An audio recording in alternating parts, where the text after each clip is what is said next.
And welcome to Suite 301. We're coming to you live from Pittsburgh, Pennsylvania, where we're going to give you all the latest news and updates about Call Club Sports. We're officially live on Facebook. You can now watch all of our broadcasts on our Suite 301 page and our Facebook pages.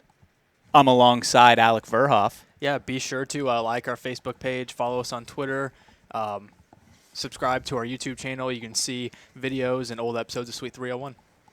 And we are going to jump right into it. We had a lot of important things happening this past month, the month of May.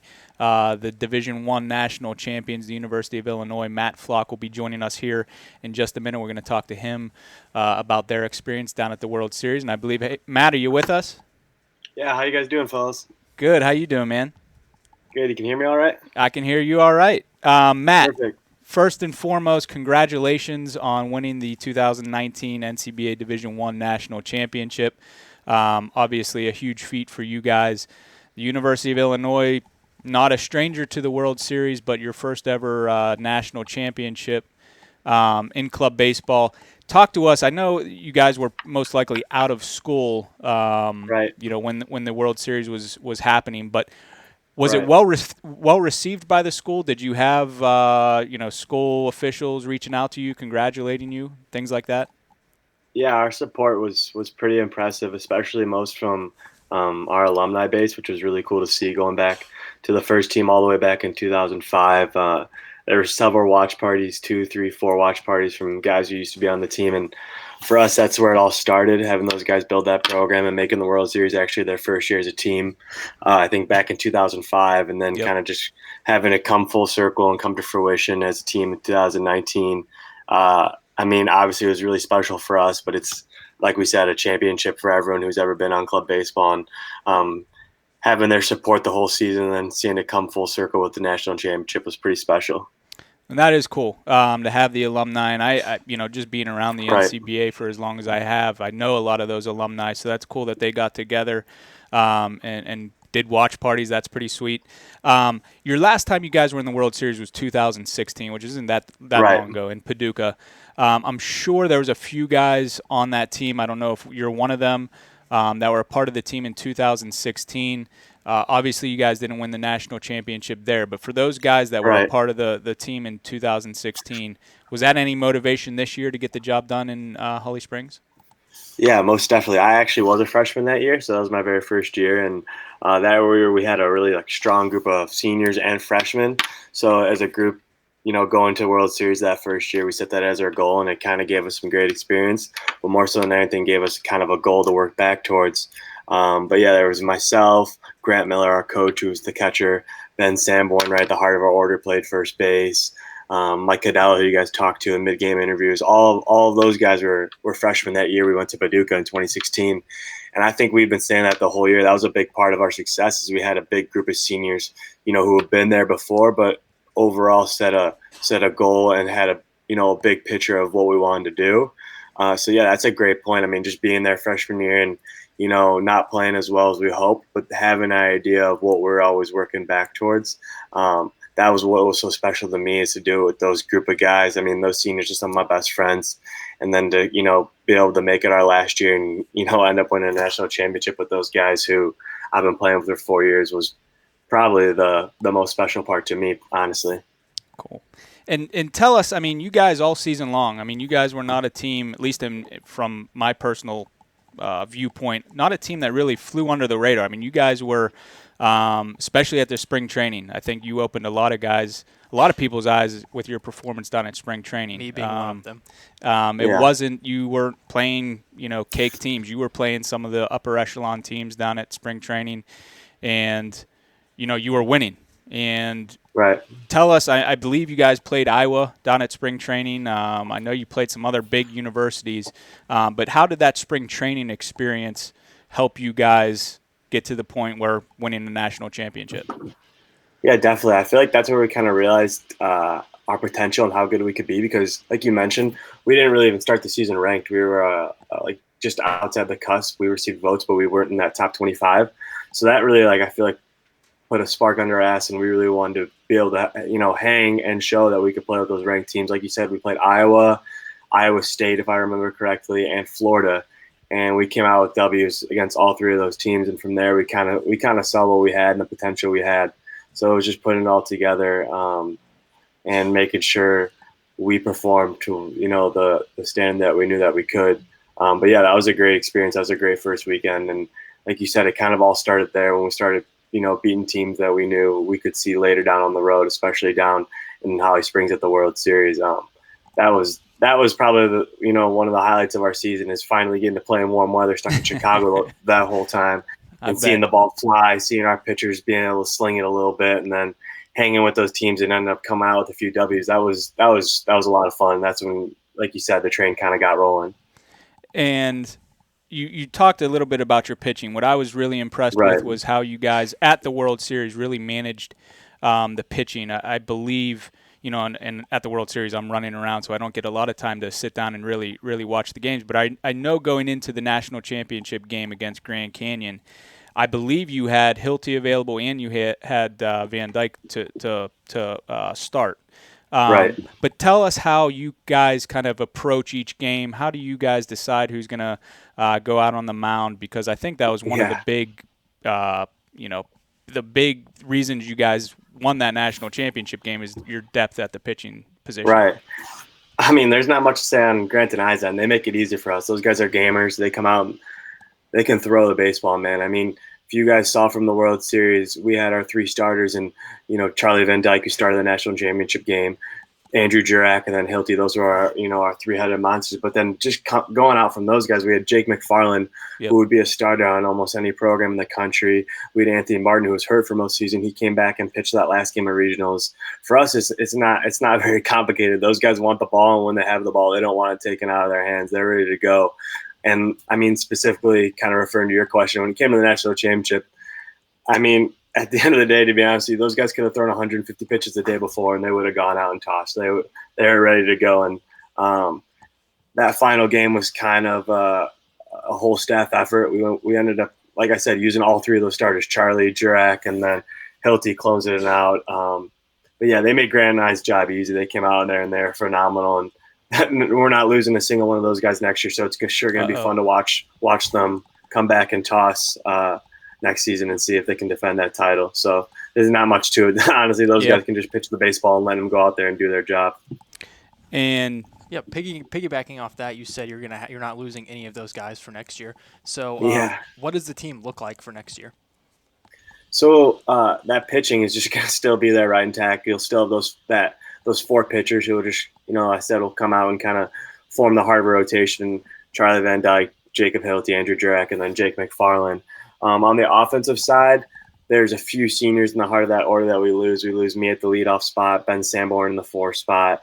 We lose Grant at catcher, who was our coach and team leader, and then we lose Tyler Nassar, another senior in right field. So it's just kind of being able to find those bats to, replace those guys who are driving in runs. But I mean, you guys know baseball starts and ends with your pitching on the mound, especially in the postseason. That's what carries your team, and we got those guys there. And I mean, being the talented team that we are, we had a lot of guys who just didn't quite crack the lineup, but a lot of talented guys who will be ready to come in there and show what they got next year. So, they're going to be a hell of a team next year, and I'm looking forward to watching them. Last thing, and I kind of want to just get back to the World Series in general. Two of the I thought premier games of the World Series were your matchups against Florida State in the semifinals. Yeah. The first game you ran into Kunkler, who just pitched. Well, both teams pitched masterful games, but you guys lose 1-0. What I love seeing was in the concourse, a lot of your guys, when you were walking out, were giving high fives and shaking Kunkler's hand after that game. It was just a hard fought, awesome game to watch. Even the do or die game against Florida State, where you guys obviously prevailed to go to the national championship 4-3. Talk about those games and how those kind of molded you guys to be a tough team to play against in that national championship game. Yeah. Well, kind of like you said, that's how baseball works. I mean, you run into a pitcher who has a day like Kunkler did, and you lose 1-0, and that's just sometimes how baseball goes. Nothing you can do. We weren't knocked out of the tournament, and you kind of just scratch it and move on to the next day. And after we lost that game, we kind of, Grant and I got the guys in the huddle, and we said, hey, we've been here, because in regionals we lost our first game of the tournament and had to win four in a row to come back and battle back to take that championship. So, I mean, at the end of the day, it's just kind of be able to keep calm and know that you've done that before. And that next game against Florida State, we were still down. But like you said, against Michigan State, we've been in that spot before. So just to be able to keep the guys level-headed and kind of have a big picture on things and realize, hey, we've done this before and we can do it again, and we're going to do it again right here and now. Well, Alec, unless you have anything, Matt, congratulations. I mean, it was a fantastic performance out of you guys this year. You guys should be very proud of yourselves. Just from what I'm hearing, I'm excited to see how the Fighting Illini do in 19 and 20. And, hats off to you guys. Congratulations. Good luck to whatever's next for you, Matt. And hopefully stay in touch, and we'll see you soon. Yeah, thanks for running a great tournament, guys. It was an awesome production down there in Holly Springs. So awesome. That was much appreciated on your end. All right, Matt. Thanks so much. Yeah, have a good one. Awesome performance out of Illinois. I think this Definitely. year, as opposed to other years, there wasn't a clear-cut standout at the World Series. Usually, in years past, you have ECU, who's the number one team throughout the course of the year, and they're always going in as the favorite. But this year, it was a lot of teams that it was up for grabs. And I thought Illinois, as well as they played during the regular season, coming into that World Series, I think they did in some ways fly under the radar, and they just stuck to their guns and played two really good games getting to the semifinals. And then when they faced Florida State, I mean, those two games were really hard-fought battles. And I think, just how they made the decisions on the pitchers and everything really led to them being obviously successful in winning the national championship. So hats off to Illinois. Excited, with all those pitchers coming back. Should Absolutely. be a tough team to play against in 2020. So hats off to them. Unfortunately, we were going to talk to Drew Roy from the Pittsburgh State club baseball team who won the Division II national championship, but we weren't able to connect with him. So hopefully we in next month's episode we'll be able to connect with Drew. But as far as other NCBA things to get in depth with, as you know, or hopefully all region teams are being released. We just released the Mid-Atlantic all-region team on Monday. Today the South Atlantic came out. We'll be releasing an all-region team each day for the rest of this week, and then 3 days of next week to get through all 8 regions. And then it is our goal to have the All-Americans released on June 28th. So make sure you're checking social media, the website. Lots going out. So make sure you're looking at that. The final polls did come out. Those were also released on the website. It was a no-brainer that in Division II, Pittsburgh State, the national championships, which we just alluded to, Pittsburgh State was the number one unanimous team, and at the Division I side of things, University of Illinois. So those are out online that you can check out, see where everybody kind of finished at the end of this past season. Couple other things, the league meeting. We will have that date figured out. That's usually in August, second week in August. We will have that date finalized for you guys and announced. And once it is finalized, we will announce it to you guys. And then the rules meeting, a very, very important meeting. Alec, you've never been there, but it's a meeting that helps shape the league as a whole, as it goes with the rules. So if you have any changes to rules, or you don't like a rule, you want a rule deleted, make sure at the Division I level you're emailing Joe Karachi, who's the Division I Rules Committee representative, and at the Division II level, that's Chad Lowe. Their contact information is on the website, but a lot of teams during the course of the year, they say, why do we have that rule? Why, and it's like, well, it's in the rule book. And if you want to get that rule changed, make sure to have your voice heard and reach out to those rules reps, and we will discuss those at the meeting. But that is set for July 27th. So we'll have more information about that going out, some reminders to make sure that you're reaching out to those individuals to help shape the rule book for 1920. The last thing on the NCBA side of things that we really need, that's extremely pressing and important, is what? To get the LPAs and reg forms in. Yes. I know that I have plenty of teams that still haven't gotten that in. We need to get that stuff in ASAP. The deadline is July 1st. July 1st is coming up quick, so you don't want to run the risk of not being allowed back into the league. Absolutely. So, yeah, league participation agreements, registration forms. The registration form is updated contact information for your team. We need a ton of those. I know we're sending out a ton of information, especially through email. And a lot of people are emailing us back saying, hey, I'm no longer affiliated with the club. Well, we need to know who is in charge for this upcoming year. So that's important to get those registration forms filled out and emailed back to us. Both forms are available online for download, but they've been sent out as well. But July 1st is the deadline, so you're not late. But it's much better to get that in sooner rather than later because, as Alex said, if you don't have that in by July 1st, you're not guaranteeing your spot in the league for 2019-2020. So make sure to get that done. If you have any questions, you can certainly reach out to us, and we'll be happy to have an answer for you. We are going to take a quick commercial break, and when we get back, we're going to be talking NCSA softball. The Game is the official headwear sponsor of Cold Club Sports. They offer an early order discount to all of our leagues on top of their already low prices. Go to thegameheadwear.com and check out their wide selection of on-the-field hats, off-the-field boonies, beanies, and visors. Contact Felicia Battaglia at coldclubsports.com for all of your headwear needs.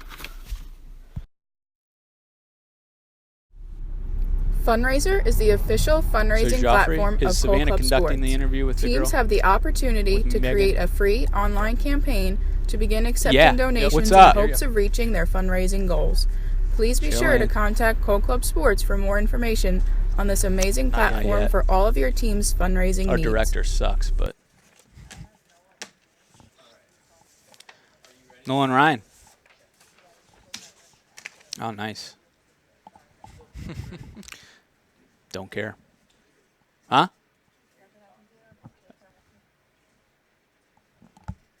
Nobody's telling me that.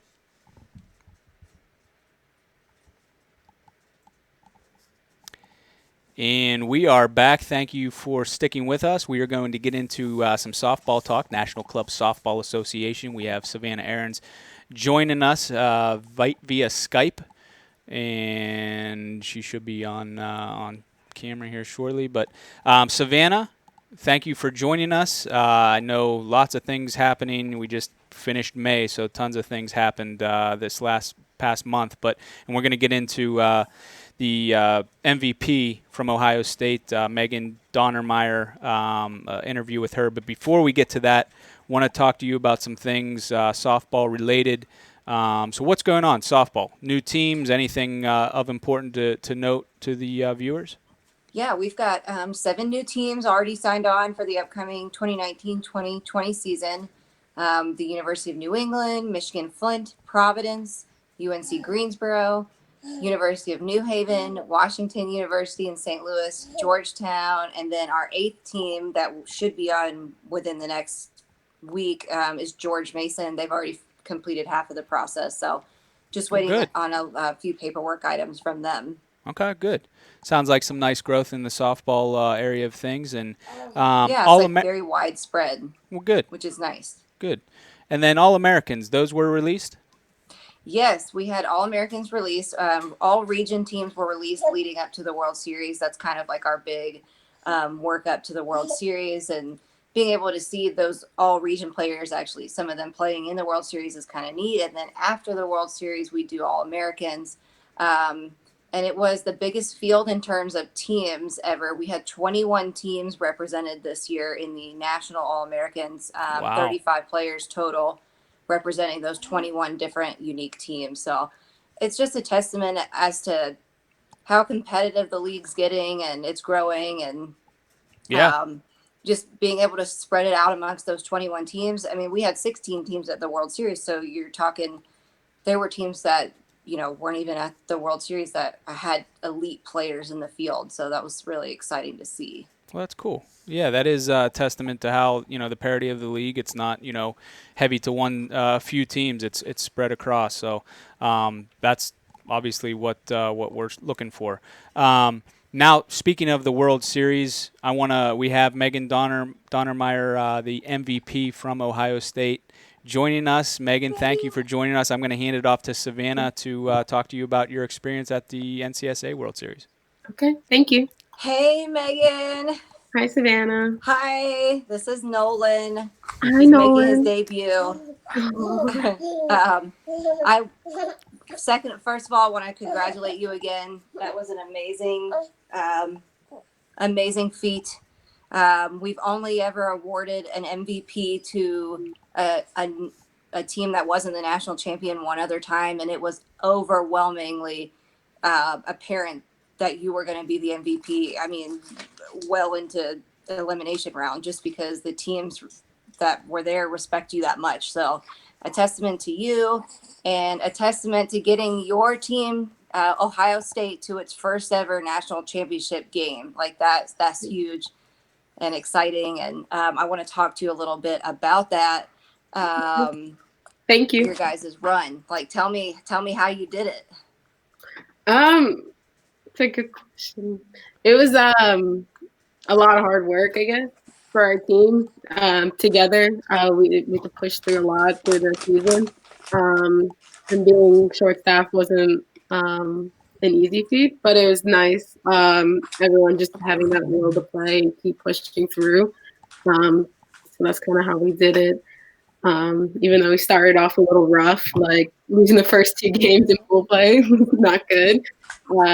Just having that resilience to keep pushing on was really good. I'm so proud of our team. Right. Absolutely. We're proud of you guys too. I know Navy had nothing but positive things to say about that series, because it was a rematch of your guys' regional playoff championship. So, our Mid-Atlantic Regional Director, Melissa, just said, she's like, yeah, I've seen this game before, and it's amazing softball. She told us we were in for a good one, and she said we may very well be playing this necessary game, because these two teams really do just get after it. And it was incredible softball to be able to watch. And only, what does this do for your guys' outlook for the upcoming season? Like, what kind of drive does that give you guys? Oh, it gives us so much, even more drive than we have before, because we lost to Navy last year too, before even getting into the national playoffs, and knowing that they won, and we lost to them literally with 1 pitch last year. We lost them 1 pitch in regional before, and they came back with that drive, knowing that we could beat them. And even though we fell up short coming into the championship game, it just gives us even more drive. Like, we know what to look forward to next year and what we would work on and everything. It just, brings a lot of fire into our team, and everyone is.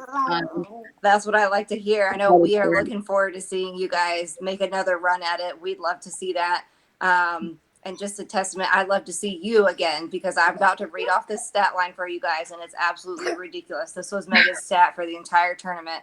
She went, she was hot at the bat and on the mound. I mean, legit, this girl is ridiculous. I want you guys to hear all this. She went 19 for 33, a 575 batting average for the entire tournament, with 2 doubles and a home run.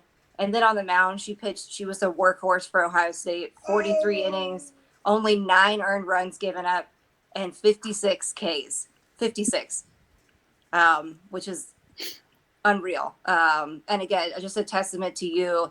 And I know the teams are going to be looking out for you next year. Everybody said you guys, they're looking out for it. And Navy to make a repeat. So maybe we'll have another national championship rematch at the Mid-Atlantic playoff and at the World Series again next year. That would be a fun history maker for sure. Well, for sure. Well, thank you. Yeah, thank you so much. I can turn it back over to the guys, and we look forward to the fall. It can't get here soon enough for me. Yes, I'm definitely excited for next year. Well, thank you. All right, bye. Bye. Thank you guys for a great interview by Savannah and Megan. Quite the stat. I know you never put up a stat line like that before. Oh, never. I think it's awesome that all the teams were on board with somebody from the non-winning team being the MVP. That's how above and beyond she went. She just did an awesome job. I wish I could have been there to watch. Oh, yeah? Yeah. Yeah, me too. But, yeah, they do it a little bit different at the softball where the teams actually vote the MVP, which is, that's the ultimate sign of respect.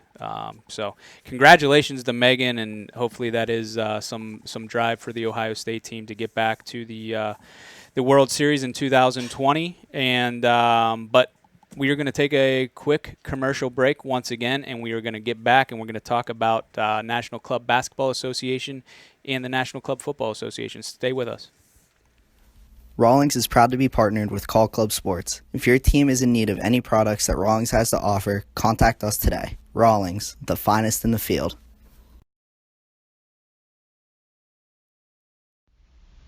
Phenom Elite is the official uniform provider of the National Club Basketball Association. Our member teams receive exclusive prices on all stock and custom uniforms, including 15% off all orders and the NCBBA logo featured on each garment free of charge.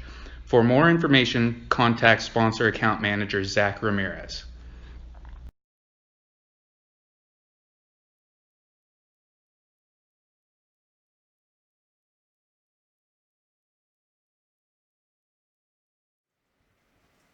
And welcome back to Suite 301. Thank you for sticking with us. We got the chief on set with us, President CEO Sandy Sanderson, to talk basketball and football. Sandy, let's jump into it. Let's talk basketball. What's going on? Let's go basketball first. First of all, great job, guys. Thank you. You guys have faces made for television. So I don't know about that. Fantastic job. All right, so the basketball side on the men's. Let's start with men's. Big things right now. LPAs. I know you stressed it on the baseball side. That's the big thing on the basketball side right now is LPAs. We're going to have to do some realignment this year. We've already added 6 new teams, St. Louis University being the latest since the last Suite 301. And, we did heavy recruiting. Our early recruiting took place in February, March, and April. We scored 6 new teams from that period. And now, starting in July, we'll get back into our recruiting again. I expect we're going to end up in around 140 in the new team department. Total teams department. Quite the recruiting. Yeah. Total teams I expect to be around 140 for tip-off this fall. So that's going to require realignment. So be sure to get your LPAs in ASAP. Again, they're due July 1. We need to know that you're in so that when we make our realignment decisions, they're based on the assumption that you're back in. Or if they're not, you might find if you come back to us in August and say, oh yeah, we meant to renew, you might find yourself in a conference you didn't necessarily want to be in. That's the big thing right there on the men's side. Rule book, we went over the rule changes from the voting ballot last month. Rule book should get updated and released here shortly. Zach has gotten to take a much-needed vacation in the off-season, went back to the West Coast. He's back next week, and we'll get started on getting that rule book re-updated, and that should get released soon. The women's side, yes, lots of excitement over there. We've added 3 new teams, Brockport, Binghamton, and Dickinson, to the mix. So now we're up to a total of 13. So we're a third of the way to our goal. I think we're in great shape there. Again, we went through a lot of early recruiting before May, because May's just crazy with baseball and softball. But now we're back. We got Bubby on board helping me out with women's basketball recruiting. We're hitting the pavement hard. I've been having meetings every day. Every day we've been hitting the pavement, scheduling meetings, having phone calls with teams, finding the new presidents that are taking over, talking to club sports directors, and everybody I'm talking to is excited about it. And I think by the time we meet again next month, there might be another 12 teams already signed on board for next year. One of the other things I want to point out about the women's basketball, we are going to be having a league meeting in August. The date is not set yet. But what we're going to do is we're going to develop the women's basketball rule book. We're going to start with the men's rule book, basically send out to the girls about a week before the meeting and say, hey, here's the men's rule book. What do you want to do differently? Bring your proposals to this webinar meeting, and we'll go through there, and the teams will get the member teams will get the vote, and we'll see what kind of things they want to do differently than the men do. So that's the plan on the women's side, and. Are there going on the women's side? Are there going to be some suggestions from the league as far as some rule changes, or is it going to be a open forum? They can change anything. It's going to be open. One of the things I'm interested is this 3-game scenario. I don't know if you recall, On the men's side, we play the 3-game series just like we do with baseball and softball. It was proposed this year that we drop on the men's side down to a 2-game series. It got some support. It did not pass, but it got, I think it was like 35% of the membership voted in favor of dropping the 2 games. I'm almost from a testing perspective, I'd like to see if the women will wrap their head around that idea, go to a 2-game scenario. From a selfish perspective, just to see it tried out. How does it work? Do teams like it? That might even take us to in the basketball the following year and say, hey, the women did 2-game series and they liked it, they enjoyed it, it worked well. Maybe that'll inspire them to do that too. But ultimately, it's what they want. Yep. Either way, we can operate either direction. But selfishly, I'd be kind of curious to see if they go 2-game scenarios and see how that plays out and if it works well. Cool. Now, anything else basketball related that needs? That's the last thing on basketball. It's the off season, obviously. Not too much to do as long as you take care of your LPA. There's nothing much on the men's basketball side of things, or the women's really till August. August 1st, you'll see schedule requests come out. Schedule request forms. It'll be important to get those turned in on time. But basically, they can take July off, not worried about too much. If they are looking ahead to next year and have uniform needs, Phenom Elite is our uniform sponsor, and they make a fine product. We saw a lot of our teams jump on board with them this year and put together some really nice uniforms and great prices, great package deals for NCBBA members. That's men's and women's. Either way, they can meet your needs. So if you have basketball uniform needs this year, I definitely look at Phenom Elite. And Nathan Dorton is the president over there. He's the person to talk to, and he can be emailed at Nathan Dorton. That's DORTON at phenomelite.com. Nice. Football. Now, I know we're in the off season for football, but that season starts in September, I believe. Right, September 15th. So things are gearing up for that. Right, and for teams that haven't done, generally the teams have been preparing for next season already, kind of through the spring. But if there's any teams out there that haven't gotten uniforms yet, again, Phenom Elite is our uniform sponsor for football as well. Again, they can help you out there. The big thing right now in football is the football survey. There's a survey that went out last week in order to every team gets 6 league footballs. That survey went out with basically provides mailing addresses. We're seeking to gather mailing addresses of where to ship those footballs. So that went out last week. Make sure you take care of that, knock that out, because those footballs are custom made. It's not like they just pull them off the shelf and ship them to you. So it takes like 6 weeks just to make the balls. So we got to get that order in here in like the next week and a half in order for them to arrive in time for the teams when they get back from summer break. Important to take care of that then. Anything else football, basketball related? That's it. I mean, other than that, if you know of a women's basketball team out there, email Bubby or I or Alec Verhoff is what his formal name is. Formal name. His parent given name. Yes. If you email Bubby at coldclubsports.com, it's not going to get to this guy. I mean, we could change it to that, though. Maybe we should. But anyway, thank you everybody for joining us this month. As always, don't forget to follow us on Twitter and Facebook. The next episode is Tuesday, July 16th at 3:01 p.m. Right here on Facebook Live. So just to catch up on everything that's going on within the next month that we weren't able to cover this month. And nice. Remember, it's a game. Have fun.